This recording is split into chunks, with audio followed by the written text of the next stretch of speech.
My entire life changed in 2025, and there were a lot of rough hurdles that I went through. Like, for instance, at the beginning of the year, I called off my engagement in a relationship with somebody that I've been with for 5 years at that point. And that was very, very rough.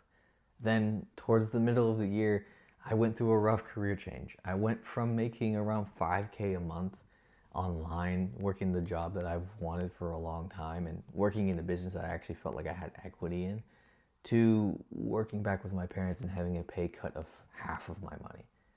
And I started really hating where I was at that point. Then, because of that pay cut and because of that transition, I was honestly financially broke. And I had no idea how I was going to make all of this happen, especially with, like, at that point, things in my relationship were getting better. So I had a wedding to prepare for. And there was honestly three lessons that I've learned from all of those different experiences. And those three lessons honestly got me to now being committed to getting married this April, and also loving where I'm actually working at right now. And then also, even though I'm not making as much money, I'm just as financially savvy and actually still on track to make my goals for the wedding and for after that, even with less money. So, if you don't know who I am, my name is Gian. I went through a lot last year, as you could just probably tell. And I've been posting YouTube, and I have took a long break because things have just gotten a lot busier as of last year, because it was a lot. And now I just want to make a more commitment to myself to at least post once a week, whether it's short, long, whatever the case is, really. But I just want to share these lessons because it changed my life. And I know it could probably change someone else's as well. So honestly, the first lesson that I've learned was, if I can dumb it down, it's pretty much this. It's that dismissing your feelings isn't always the right call. Because obviously, as a guy, for instance, my whole main thing in how I navigate relationships and navigate tough situations is, like, I always want to push my feelings a little bit aside to look things objectively. And those were definitely complications that came up with my relationship at that point, which, me dismissing my feelings and how I actually felt and not really taking them seriously is what got to the point where I called off the engagement at that point at the beginning of the year, because there was a lot of boundaries that were broken in terms of just her respecting me, and a lot of times me not taking her side, because I didn't feel like there was even a lack of respect at that point, where I felt uncomfortable with certain relationships that she was having with my best friend at that point. And it was very, very tough. And every time I did bring it up, my feelings were always shot down because I was seen as insecure, as typical modern men are right now and seen are by modern women. And it was very, very tough. And I was just honestly taking this. And then it came to a point where it just bubbled in my head, where I finally realized, like, why am I dealing with this? Why am I struggling with this? Like, I can't honestly say that I was confident in this relationship because I had so much of this baggage that was never dealt with. And then I lashed out in the confrontation that I had with my fiance then, and now fiance now.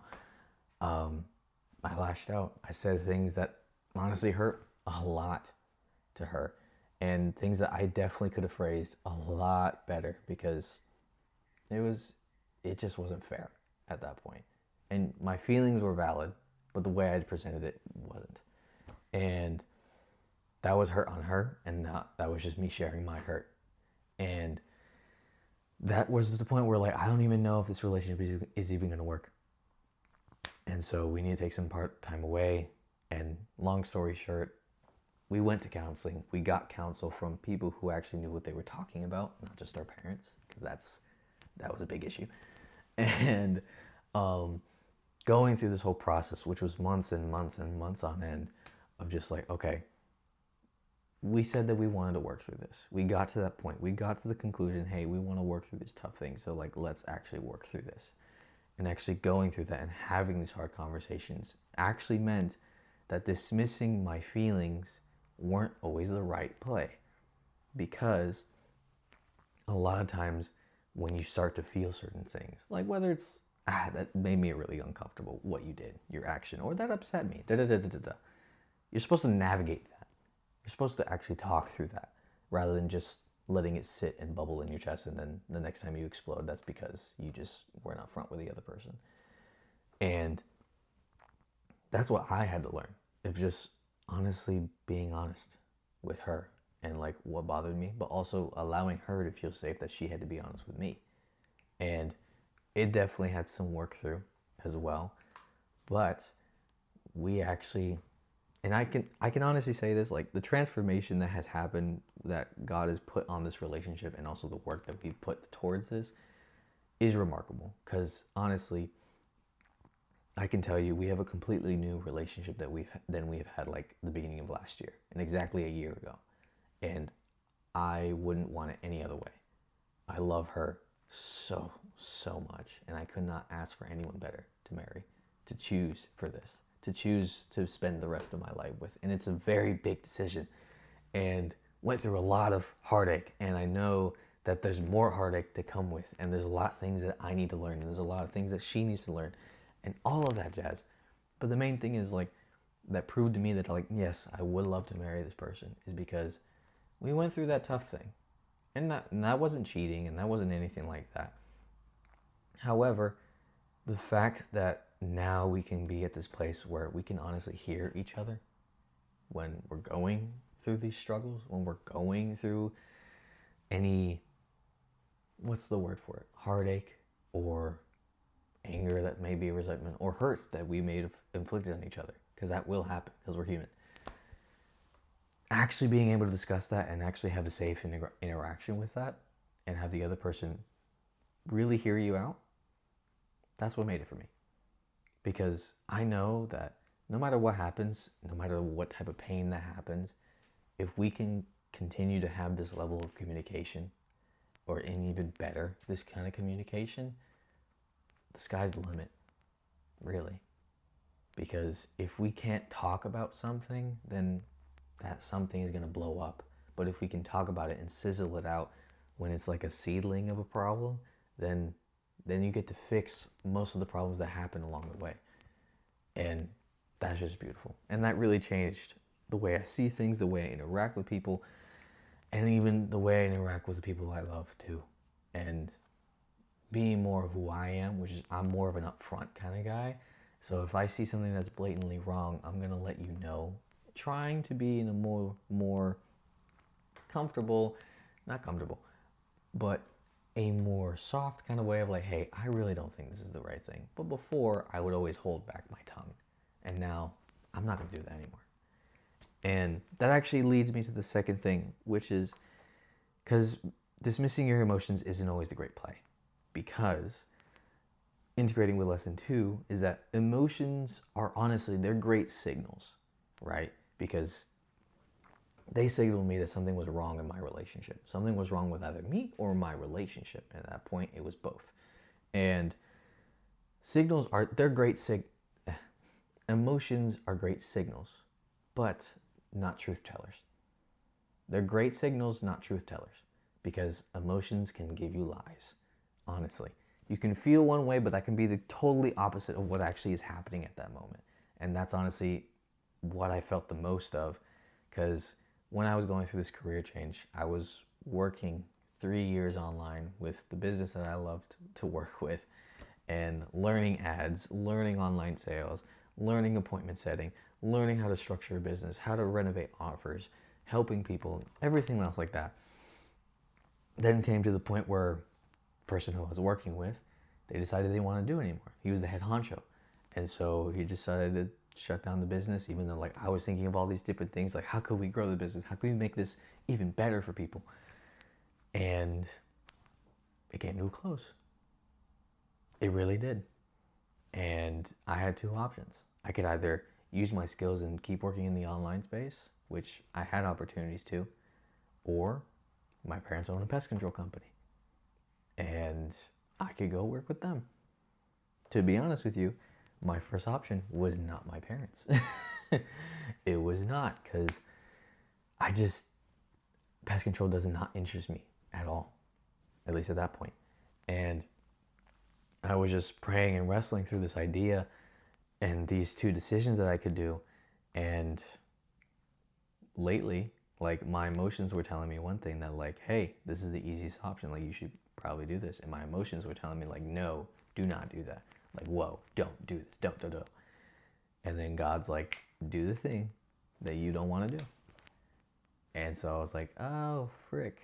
And I sat with that like for about 2 days, just like that rummaging through my head and not saying anything to anybody. And I was like, ah. So then I shared that with my parents, and obviously they were excited to have their son finally work with them, right? But I wasn't, because this isn't the decision that I wanted to do at the first thought. And funny enough, I'll tell you that when they finally like made the employee contract, employees are supposed to sign whenever they start working with the place, right? I literally had no smile whatsoever. I did not smile. I did not make any jokes. I was just like, can we get this over with? Please. I don't want to do this. Like, just do this. Come on. Let's go. Whatever. I don't care. I was, while they were excited, my emotions were telling me, and just kind of grieving what I was having. Because in that job, I had a wonderful relationship with the boss. He's literally my best man at my wedding, like hands down, wonderful human being.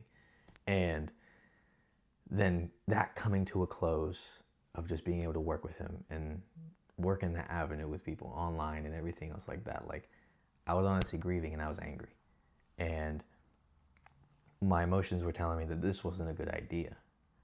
But my emotions aren't always the best truth tellers, because the best truth tellers logically are the facts and the options that I do have.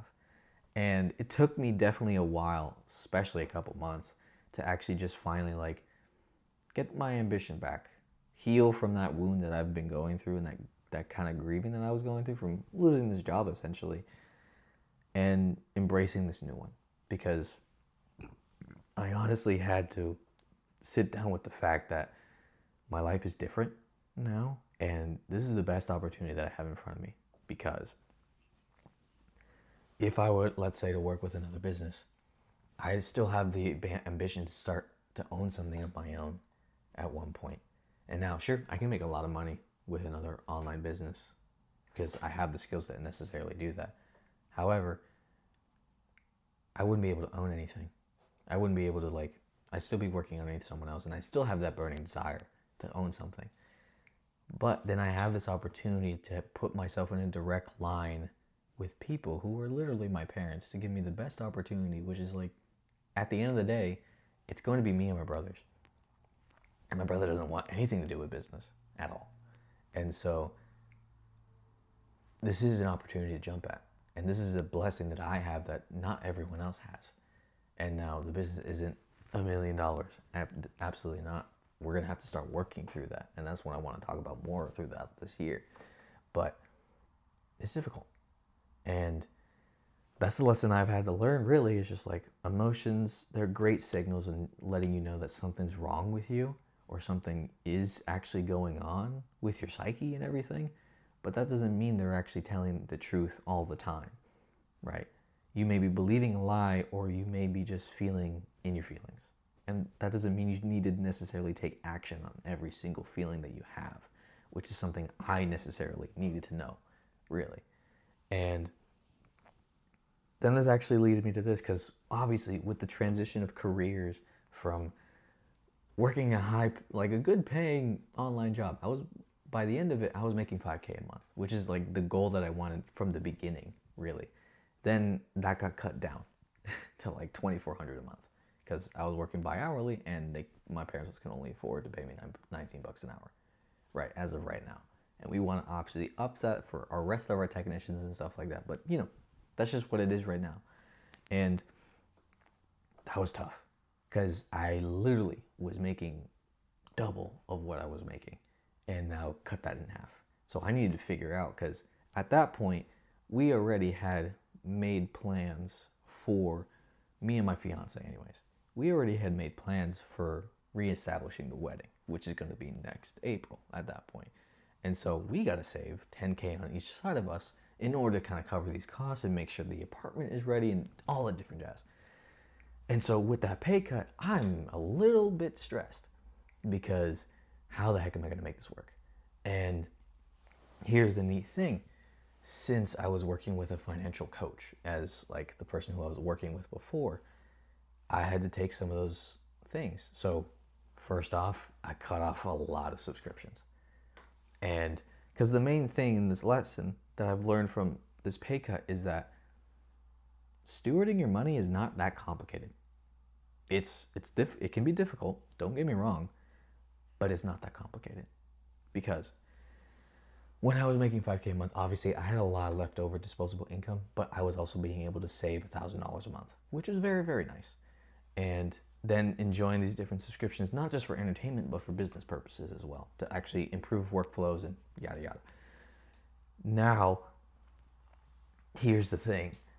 I just had to cut a lot because one of the main principles that I know in order to steward my money well as a person that like, God has given me this and he can give it and take it away because it's not mine anyways. I need to steward this well. So I need to spend less than I make. So I had to go through all my expenses, cut everything out that I might have needed, but then couldn't really use anymore. Because for instance, one of the main reasons probably why I stopped posting a lot is just because I couldn't afford the editing softwares that I used before. Before I used CapCut Pro because that one was just very useful for me, but I couldn't afford it anymore.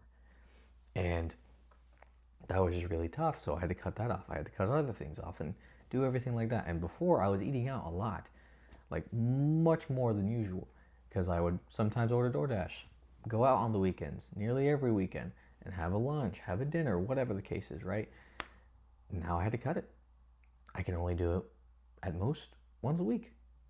And from making those cuts and those decisions, even though they didn't feel great, absolutely not, by now, because I'm filming this in January, so this is about 6 months after that happened, I've still been able to make my goal of saving $1,000 a month, along with paying off a good amount of business debt too that I've got into in order to support my parents, which is insane because even though my pay has been cut in half, I'm still being able to steward my money well enough in order to cover my costs, cover my expenses, pay off any debt, which is about $6,700 at that point, and I got that in August, and also still save up $1,000 a month to the point where I've saved up already $10K, and that's already for me and my wife, my future wife, right? And that is insane. That is insane. And the thing is, it's like I said before, stewarding your money is not complicated. It's hard, but it's not complicated. Think of it as just like this. Obviously, similar to what the other lessons are, like dismissing your feelings isn't always the right play, but a lot of times it is. And emotions are great signals, but they're not always truth tellers. And so especially with people who have emotional, because I've talked to people so many times on sales calls since I was working with a financial coach, that they have emotional relationship with their money. And so at that point, whenever you would talk about money, whenever you would say anything about money, there was always an emotional reaction, whether it was anxiety, sadness, guilt, anger, whatever the case was. And for me, from learning all of this, I was able to take in from the fact of like, okay, I need to approach this in a very logical solution. I like these subscriptions. I would like these subscriptions. I would like these dinners. I like this food. But right now, I can't do that. And so what I need to do is just, okay, I got to cut out these things and make room for certain things that I do enjoy. Like, I can order out once a week. That's still pretty good. I'm not cutting it out completely, but I still at least get to do it once a week. And that's the main thing. I still get to enjoy what I'm doing while also making progress to my goals, because it's not an either or type of situation. You can have it as a both and, but you need to be intentional. That's the thing. And when it comes to looking at your money, it kind of stressed me out seeing how little there was. But I was like, okay, first of all, I trust God. He's the one who provides for me, not myself. I can do whatever I can, but he's the one who makes it rain. Like, I can do whatever I can to, like, in terms of farming, I can do whatever I can to make sure the ground is ready for the seed, right? I can pour in the seed, I can till the ground, I can do whatever you need to do as a farmer would, but I can't control the rain.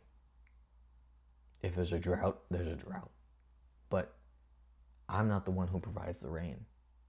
God is. So he's the one who provides the rain. All I can do is my part. And so this was my part. I was making sure that I was going to be financially savvy.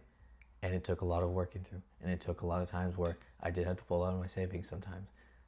But then I got to the place where I never had to pull out of my savings unless it was for wedding stuff, which is specifically what that savings was for, which is awesome. And now at this point, I can honestly say I went from financially broke and very stressed out in the middle of the year to now being very financially savvy and confident that I can live by myself, that I can live with my wife, and I can afford any of the wedding expenses along with any of the apartment expenses too. And that is a very big difference than what I started this year off as. And because that's the main thing. Like, your life may be really different. Maybe 2025 was very, very rough for you. And I feel for you. And it was rough for me. And then there was a lot of positive change and a lot of negative change for me. But the main lessons is just like, a lot of times it's within. Because you can learn all you can about the outside world, economics, sales skills, whatever the case is, right? But the main thing is your life does not change unless you do. And I had to change a lot. A lot with my interpersonal relationships, a lot with my romantic relationships. And once I decided to start to change, then my life started to change for the better. And a lot of times things happen to us, a death in the family and everything else like that. That's something we can't control, and that sucks. But you know what can work out is really the fact that if you decide right here, right now, this year, I'm going to change some things. I'm going to go to therapy. I'm going to work on this skill so I can make more money. I'm going to do these things so that I can improve my life and make sure that I'm a better person by the end of the year. Your life will change no matter what, because your inputs will make different outputs. What you're putting in your life is much different than what you'll get out of it. And so that's how my life changed in this past year.